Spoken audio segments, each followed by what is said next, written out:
복음은 능력입니다. 아멘. 네. 오늘 읽은 본문 말씀도 이렇게 전하고 있지요. 이 복음은 모든 믿는 사람을 구원하는 하나님의 능력입니다. 복음은 하나님의 능력입니다. 사람의 능력이 아닙니다. 그러하기에 복음의 능력에는 한계가 없습니다. 하나님의 능력이기 때문에 그렇습니다. 따라서 복음을 믿는 사람은 한계가 없는 하나님의 능력 가운데 거하고 있는 사람입니다. 이것은 저의 말이 아니라 성경의 말씀입니다. 복음의 능력은 모양에 있지 않습니다. 복음의 능력은 말에 있지 않습니다. 복음의 능력은 실제로 우리의 삶 가운데, 우리의 일상 가운데 있습니다. 십자가에서 죽으신 예수님의 사랑과 희생은 모양과 말에 있는 것이 아니라 우리 일상 가운데 능력으로 있어야 합니다. 복음을 글자 그대로 풀자면 복된 소식, 기쁜 소식입니다. 신약 성서 원어인 헬라어를 보아도 복음은 유앙겔리온이라고 해서 기쁨의 소식이라고 하는 뜻입니다. 어떤 소식이 정말 기쁜 소식이고 능력의 소식이 되기 위해서는 그 소식, 그 좋은 소식이 가짜가 아니라 진짜여야 합니다. 가짜 뉴스는, 가짜 소식은 힘이 없지만 진짜 소식은 기쁨을 주는, 정말 복을 주는 그 능력이 있지요. 한번 예화를 들어보겠습니다. 예전에도 한번 드렸던 말씀인데요. 대한민국이 1945년 8월 15일 일본의 통치로부터 해방되어서 광복을 맞이했을 때 그 해방의 소식을 듣지 못했던 마을로부터 멀리 떨어져 있었던 시골의 어느 한 집에 마을 청년이 한 걸음에 달려가서 해방의 소식, 광복의 소식을 전했다고 합니다.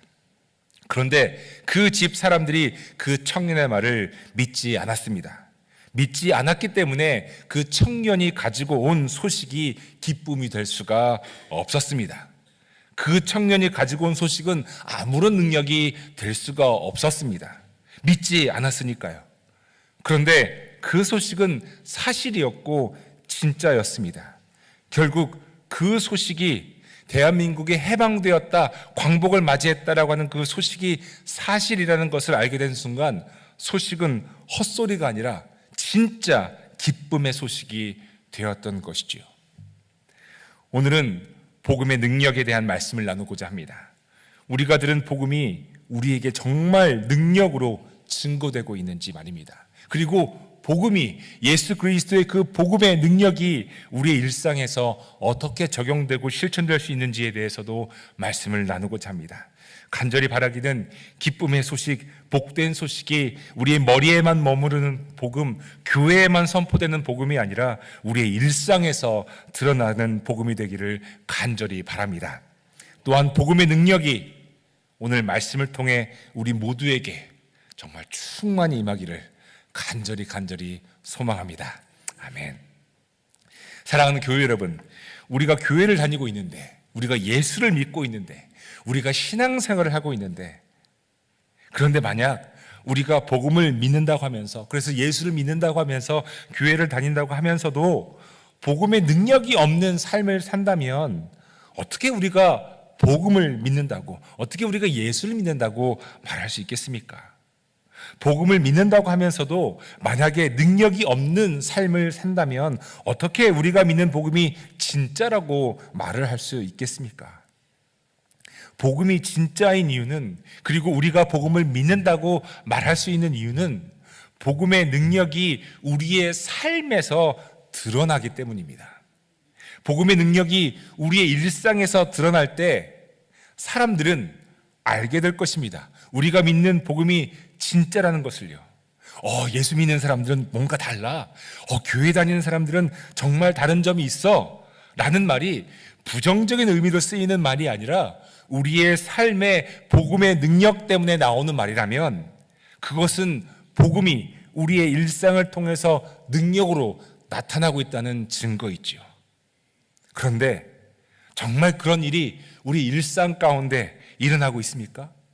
오늘도 우리는 복음의 능력으로 살고 있습니까? 오늘 본문 말씀에서 사도 바울은 복음을 부끄러워하지 않는다라고 말하고 있습니다. 이 말을 뒤집어 생각해 보면 사람들 가운데 복음을 부끄러워하는 사람도 있을 수 있다는 것을 보여줍니다. 복음을 부끄럽게 생각할 때는 복음이 능력이 되지 못할 때입니다. 부끄럽죠. 아무런 능력이 없는 복음은 부끄러울 수밖에 없습니다. 그런데 사도 바울은 복음을 부끄러워하지 않는다라고 고백을 합니다. 그 이유는 복음이 능력이 있기 때문이고, 따라서 복음은 부끄러워하는 것이 아니라 도리어 복음을 자랑하게 되는 것이죠. 복음의 능력은 사람의 능력이 아니라 하나님의 능력입니다. 자, 그럼 여러분, 하나님의 능력인 복음이 어떤 내용인가요?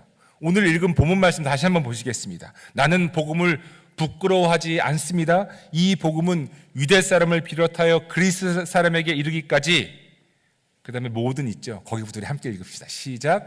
모든 믿는 사람을 구원하는 하나님의 아멘. 복음은 모든 믿는 사람을 구원하신다는 것이고, 이 소식이 복된 소식이고 기쁨의 소식인 것이죠. 모든 믿는 사람을 하나님이 구원하신다라고 하는 겁니다. 복음은 믿는 사람을 하나님께서 구원하신다는 겁니다. 누군가 여러분에게 구원이 무엇입니까? 물으면 교회를 오래 다녔지만 구원을 어떻게 설명해야 되지? 성경 공부 시간에 뭘 배웠지? 구원을 어떻게 신학적으로 풀이할 수 있을까? 성경에는 뭐라고 말하고 있을까? 여러분 복잡하게 생각하실 거 없습니다. 구원은 무엇입니까? 모든 믿는 사람을 구원하시는 하나님의 복음, 구원, 능력, 이것이 복음이라고 하는 거지요. 그것이 우리에게 주는 구원의 역사라고 하는 겁니다. 요한 1서를 보면 사도 요한도 이렇게 설명하고 있습니다. 그 증언, 복음은 이것이니 곧 하나님이 우리에게 영원한 생명을 주셨다는 것과 바로 이 생명은 아들 안에 있다는 것입니다. 사랑하는 교회 여러분, 복음은 우리에게 영원한 생명이 주어졌다는 것이고, 영원한 생명이 주어진 것이 우리에게 구원입니다. 어렵지 않죠. 복잡하지 않습니다. 어린아이들도 이해하고 어린아이들도 믿을 수 있는 말씀입니다. 우리가 잘 알고 있는 요한복음 3장 16절 말씀 함께 보실까요? 우리 너무나도 잘 알고 있는, 여러분 이거를 읽으실 때는 곡조를 붙이지 말고 그냥 읽으시기 바랍니다. 곡조를 붙이지 말고요. 함께 읽어봅시다. 시작. 하나님께서 세상을 이처럼 사랑하셔서 외아들을 주셨으니 이는 그를 믿는 사람마다 멸망하지 않고 영생을 얻게 하려는 것이다. 아멘. 복음은 하나님께서 예수님을 통해서 우리에게 영생을 주셨다고 하는 것이죠. 그런데 이 소식이 가짜 뉴스가 아니라 진짜이기 때문에 이 소식은 능력입니다. 따라서 복음은 능력입니다. 복음은 모든 믿는 사람을 구원하는 하나님의 능력입니다. 교회 여러분, 우리는 복음을 믿는 사람들입니다. 아멘. 아멘. 우리는 영원한 생명이 예수님을 통해 우리에게 주어졌다고 믿는 사람들이지요. 그리고 이 복음은 말로 그치는 것이 아닌 하나님의 능력이라고 믿는 사람들입니다. 그렇다면 하나님의 능력인 복음을 믿는 우리에게 당연히 이 복음의 능력이 있어야 하지요. 누가 봐도 우리는 복음을 믿는 사람이라고 하는 증거가 나타나야 하는 것이지요. 복음이 교회에서만 복음이 아니라, 속회 모임 때만 복음이 아니라, 성경 공부할 때만 복음이 아니라 우리 일상에서 복음이어야 합니다.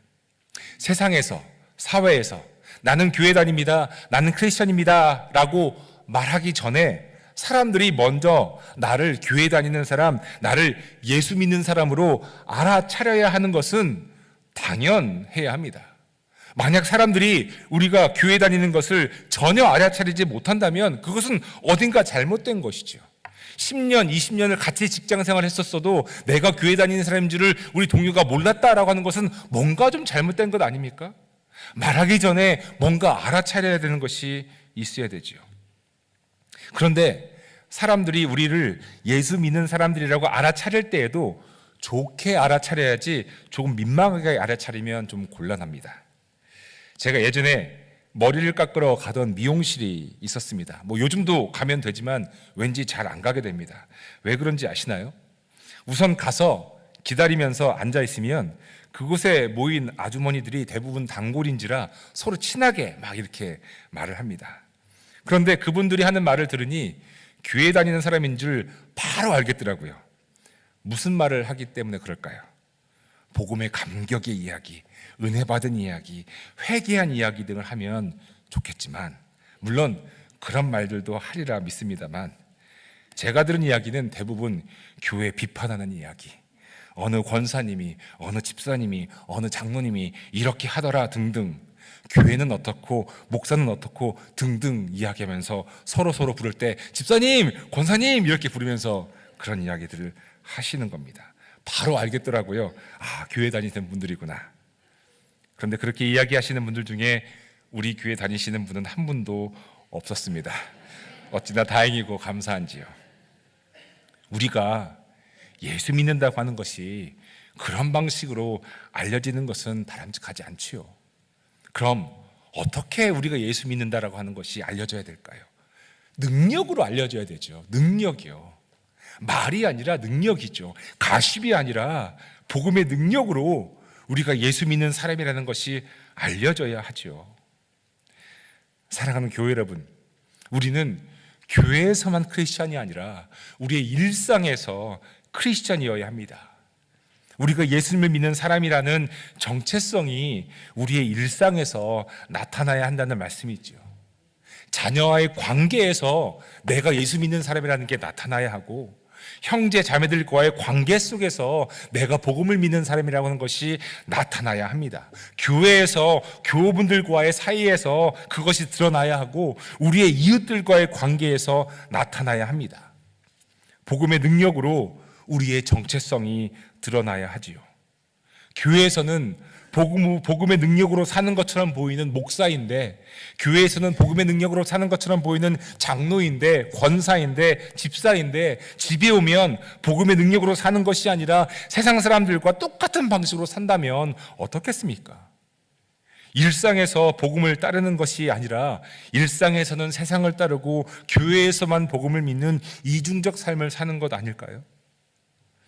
여러분, 복음은 우리의 일상에서 하나님의 구원의 능력으로 나타나야 합니다. 우리 함께 따라해 봅시다. 하나님의 구원의 능력. 하나님의 구원의 능력으로 나타나야 한다는 것이죠.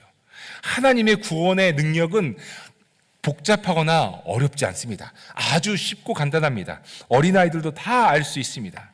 보겠습니다, 여러분. 구원을 받는다라고, 우리 지난주에 받는 거에 대해서, 선물에 대해서 우리 말씀을 나눴는데요. 구원을 받는다라고 하는 것은 우리의 입장에서 볼 때 구원의 수동적인 모습을 보여줍니다. 구원은 사실 수동적입니다. 누군가 나를 건져내는 것은 내가 할 수 있는 것이 아니라 누군가가 해줘야 하는 것이지요. 따라서 구원에서 중요한 것은 나 스스로 할 수 없다입니다. 나 스스로 할 수 없다. 무슨 말인지 쉬운 예를 한번 살펴보겠습니다. 제가 어렸을 때입니다. 아마 5살, 6살 정도 되었을 때로 제가 기억하는데, 동네 형들하고 어디를 놀러 갔다가 진흙에 두 발이 빠진 적이 있었습니다. 아주 찰진 진흙이었습니다. 형들은 쉽게 진흙에서 빠져나왔지만 저는 그들보다 어렸기 때문에 제 발의 힘으로 도저히 진흙에서 빠져나올 수가 없었습니다. 아무도 저를 도와주지 못했고 저는 울음이 터졌죠. 아주 더웠던 여름으로 기억합니다. 땀이 삐질삐질 나는데 아무도 저를 도와주지 않고 발은 움직이지 않아서 펑펑 울었습니다. 꼼짝 못하고 울고만 있었던 그때 어느 어른 한 분이 성큼성큼 진흙 속으로 걸어오시는 겁니다. 그리고 저에게 와서 저를 번쩍 안아서 진흙에서 제 발을 빼주었습니다. 그런데 그때 저는 걸을 힘이 없었습니다.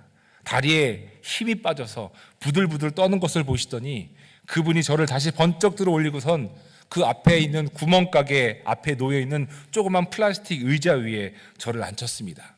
그리고 울고 있는 저에게 아이스크림 하나를 사주셨습니다. 그 뒤로는 생각나지 않습니다. 교회 여러분, 지금 생각하면 아무것도 아닌 에피소드지만 진흙에 빠진 저를 번쩍 안아서 마른 땅에 내려놓으신 그 어른의 행동은 구원이었습니다. 내가 할 수 없는데 그분이 저를 그렇게 해준 것이지요. 나는 스스로 빠져나올 수 없었지만 그 어른이 저를 진흙에서 빠져나오게 해주신 것이었고, 아니 제가 고마워서 아이스크림이라도 제가 사드려야 했지만 5살짜리는 아이스크림조차 살 수 없었기 때문에 도리어 그분이 울고 있는 저에게 아이스크림을 하나 사주셨습니다. 교회 여러분, 이것이 구원의 원리입니다. 얼마나 쉽습니까?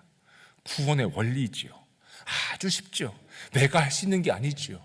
죄라고 하는 그 늪에 빠져서 죄로 인해 죽을 수밖에 없는 저를, 죽을 수밖에 없는 여러분을 예수님께서, 하나님이 그의 독생자 예수 그리스도를 이 땅에 보내셔서 우리를 위해 대신 죽으심으로 우리를 건져내신 이것이 구원이라고 하는 것이죠. 나는 할 수 없지만 나를 구원하실 수 있는 분이 나를 구원해 주신 것. 구원은 그렇기 때문에 우리의 입장에서 볼 때는 철저하게 수동적입니다. 그러니 복음의 능력은 어떻겠습니까? 복음의 능력 또한 우리의 입장에서 보면 수동적이어야 합니다.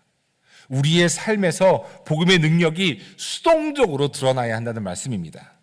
수동적이라는 말을 잘못 이해하시면 무기력하거나 의지가 없거나 하는 식으로 오해하실 수도 있지만, 제가 복음을 말씀드리면서 수동적이 한다고 드리는 말씀은 세상의 방식이 아닌 은혜의 방식을 의미하는 것이죠. 지난주 주일 설교 때도 나눴지만 세상의 방식은 내가 적극적으로 노력해서 획득하고 성취하는 것이라면, 은혜의 방식은 내가 하는 것이 아니라 하나님께서 하시는 것, 그래서 나에게 선물이 주어졌다는 것을 의미하지요. 우리 일상에서 드러나야 할 복음의 능력은 사실은 세상 사람들이 볼 때는 어리석은 것으로 보일 수 있고 부끄러운 것으로 보일 수 있습니다. 왜냐하면 세상의 관점에서 볼 때 복음은 아무런 능력이 없는 것으로 보이기 때문입니다. 복음은 너무나도 수동적이기 때문에 아무런 능력이 없는 것으로 보이기 때문이죠. 스스로를 구원할 수 있는 능력이 있는 것도 아니고, 스스로 깨우쳐서 열반의 수준에 이를 수 있는 것도 아니고, 그저 믿으면 된다고 하니, 그것도 십자가에 못 박혀 힘없이 죽은 예수를 믿으면 된다고 하니 얼마나 능력이 없어 보이겠습니까? 세상에서는 그렇게 보인다는 것이죠. 아무런 힘이 없는 것으로 말입니다. 이스라엘 사람들이 왜 예수님을 십자가에 못 박으라고 했나요? 그렇게 기적을 행하고 죽은 자를 일으키고 5,000명을 먹이시고 무리를 거리시고 병든 자를 고치신 예수님을 예루살렘에 입성할 때만 해도 호산나 호산나 다윗의 자손이여 찬송할지라 외쳤던 그들이 왜 불과 며칠 후에 십자가에 못 박아라, 십자가에 못 박아라 왜 외쳤나요? 그것은 예수님이 그들의 바람과는 전혀 달랐기 때문입니다. 로마의 압제에서 해방시킬 메시아를 기다렸었는데, 그래서 이스라엘이 다시 한번 정치적, 군사적으로 하나님의 택하신 민족으로 굳게 서서 로마를 비롯하여 이방 민족들을 무찌르기를 바랐는데, 예수님은 도리어 그 길이 아니라고, 나는 고초를 당한 후에 십자가에 달려 죽어야 한다고 하니 얼마나 능력이 없어 보이며 얼마나 무기력하게 보입니까? 십자가에 달리신 후에도 로마 병정에게 이런 핀잔을 듣습니다. 네가 메시아거든 십자가에서 내려와라. 그런데도 예수님은 그저 십자가에서 죽음을 맞이하십니다. 교회 여러분, 어디에 복음의 능력이 있습니까? 세상의 관점에서 볼 때 도대체 복음의 능력이 어디에 있다는 말입니까? 사랑하는 교회 여러분, 저는 복음의 진정한 능력을 능력이 없어 보이는 능력이라고 부르고 싶습니다. 함께 읽어볼까요? 시작. 능력이 없어 보이는 능력. 중요한 거는 앞에 능력이 아니라 뒤에 능력이지 않습니까? 능력이, 이제 이걸 얘기할 때는요, 앞에는 좀 살짝 작게 얘기하시면 됩니다. 그렇죠? 능력이 없어 보이는 능력. 여러분, 이게 복음의 진정한 능력이죠. 능력이 없어 보이는 능력, 아무런 힘이 없어 보이는 능력 말입니다. 우리의 입장에서는 그렇다는 것입니다. 복음의 능력은 하나님의 능력이지 우리의 능력이 아닙니다. 우리가 구원을 받았다고 하는 것은 온전히 하나님의 능력이지 우리의 능력이 아니기 때문입니다. 우리가 할 수 있는 것은 없습니다. 하나님만이 하실 수 있죠. 이것을 알면 능력이 없어 보이는 능력이 무슨 말인지 이해가 됩니다. 무기력도 아닙니다. 자포자기도 아닙니다. 하나님께 모든 것을 내어 맡기는 것입니다. 진정한 복음의 능력은 모든 것을 하나님께 내어 맡겨드리는 능력입니다. 아멘이십니까, 여러분? 왜요? 그 능력은 우리의 능력이 아니라 누구의 능력 때문이에요? 하나님의 능력이기 때문에. 진정한 복음의 능력은 모든 것을 하나님께 내어 맡겨드리는 능력이죠. 복음의 능력이 일상에서 실천되고 실현되는 방법은 나의 것이라고 여겨지는 것들을 다 하나님께 내어 맡겨드리는 겁니다. 자식도 하나님께 내어 맡겨드리는 거고요. 손주도 내어 맡겨드리는 거고요. 남편도 내어 맡겨드리는 거고요. 다 내어 맡겨드리는 겁니다. 이게 우리가 실천해야 할 복음의 능력이라고 하는 겁니다. 교회 여러분, 세상을 살면서 세상에서는 힘을 키워서 싸워 이겨야 한다고 하는 삶의 방식을 이야기하죠. 중세시대에 빼앗긴 성지인 예루살렘을 다시 되찾아야 한다고 일으켰던 소위 믿음 좋아 보였던 십자군의 전쟁이 결국 실패로 끝나고 말았습니다. 칼로 활로 이길 수 있다고, 십자가의 깃발 아래 모여서 이슬람에게 빼앗긴 성지를 탈환하자고 모였던 십자군은 도리어 십자가의 진정한 의미가 무엇인지를 잊어버린 채 힘으로, 군사력으로 죽여서 이기려고 했습니다. 십자군의 전쟁이 성공할 수 없었던 이유는 그 근본부터가 잘못되었기 때문 아니겠습니까? 복음의 능력은 그런 능력이 아니기 때문입니다. 힘의 논리가 아니죠. 복음의 능력은 하나님께 내어 맡기는 능력입니다. 복음의 능력은 지는 능력입니다. 복음의 능력은 빼앗기는 능력입니다. 복음의 능력은 오리를 가자 하면 십리를 가는 능력이고, 복음의 능력은 왼뺨을 맞으면 오른뺨을 돌려야 되는 능력이고, 복음의 능력은 겉옷을 달라고 하면 속까지 주는 능력입니다. 복음의 능력은 죽는 능력입니다. 죽을 때 부활의 능력을 경험하게 되지요. 빼앗겼을 때 하나님의 회복의 능력을 경험하게 됩니다. 졌을 때 승리의 왕이신 예수님의 능력을 경험하게 됩니다. 이것이 복음의 능력이고, 이것이 우리가 일상에서 보여주어야 할 복음의 능력이어야 합니다. 교회 다니는 사람은 더해. 교회 다니는 사람은 어떻게 해서든 손해보지 않으려고 해. 얼마나 자기 것들을 챙기는데 하는 소리를 들어서는 거기에는 복음의 능력이 없습니다. 십자가의 진정한 의미를 가리고 하나님의 영광만 가릴 뿐이지요. 때로는 어리석어 보여도 괜찮습니다. 어리숙해 보여도 괜찮습니다. 이 세상에서 아무리 똑똑해봤자, 이 세상에서 IQ가 200, 250이 되어봤자, 이 세상에서 공부를 아무리 잘해봤자 하나님의 능력인 복음 앞에서는 다 거기고 다 똑같습니다. 어떻게 해서든 손해보지 않으려고 하는 사람들이 교회 다니는 사람들이라고 하는 말을 들어서는 안 되지요. 진정한 복음의 능력은 스스로 자발적으로 손해볼 수 있는 능력이고, 스스로 자발적으로 지는 능력이고, 스스로 자발적으로 빼앗기는 능력이 진짜 복음의 능력 아니겠습니까? 그럴 때 하나님의 능력인 복음이 우리 안에서 진정한 능력으로 발휘되기 때문입니다. 저도 괜찮습니다. 어떻습니까? 다 이기기만 하면 누가 집니까? 다 승자만 있다면 패자는 누가 합니까? 기독교인이 하면 됩니다. 아니, 우리가 하면 됩니다. 교회가 사회에 대해서 손해를 보아야 하는 것은 당연합니다. 교회가 세상을 대결의 국면으로 몰아서 싸워 이기고 손해보지 않으려고 하면 안 됩니다. 기꺼이 손해를 볼 수 있어야 합니다. 이것이 능력이기 때문에 그렇죠. 우리 교회 자녀들을 키우시는 부모님들은 자녀들이 다른 아이들보다 뒤처질까 봐 걱정하시거나 노심초사하시지 마시기 바랍니다. 자녀가, 아니면 여러분들의 손주가 공부를 잘하고 상위권에 항상 머물러 있고, 그래서 세상에서 출세하기를 원하는 부모의 이 바람, 그 바람을 아이가 공부를 잘해야 하나님의 영광을 가리지 않지요 목사님 라고 하는 말로 복음의 능력과 섞으려고 하지 마시기 바랍니다. 복음은 공부를 잘하는 것과 무관하기 때문입니다. 복음의 능력은 공부를 잘하는 것으로, 세상에서 출세하는 것으로 증명되지 않습니다. 세상에서 손해보고 살아도, 공부를 좀 못해도, 많은 돈을 가지고 있지 않아도 괜찮습니다. 자기의 이익을 구하지 않으며 다른 사람을 먼저 섬기며 내가 이기려고 하기보다는 함께 살아가고 함께 가기를 원하는 삶이 우리가 아이들에게 보여주어야 할 복음을 따라 사는 능력의 삶이어야 하지요. 이제 말씀을 정리하고자 합니다. 우리는 복음을 믿고 복음으로 사는 사람들입니다. 그렇다면 복음의 능력이, 하나님의 능력인 그 복음의 능력이 우리 일상에서 드러나야 하지요. 그런데 하나님의 능력인 그 복음의 능력이 어떻게 우리 일상에서 드러나야 하나요? 꼭 이겨야만 복음이 힘이 있는 것입니까? 손해를 보는 일을 하면 안 되는 것인가요? 일상에서의 복음의 능력은 능력 없어 보이는 능력입니다. 내가 져야 하고, 내가 잃어야 하고, 내가 잊혀져야 하는 것이 복음의 능력이지요. 결국 내가 죽어야 하는 것이 복음입니다.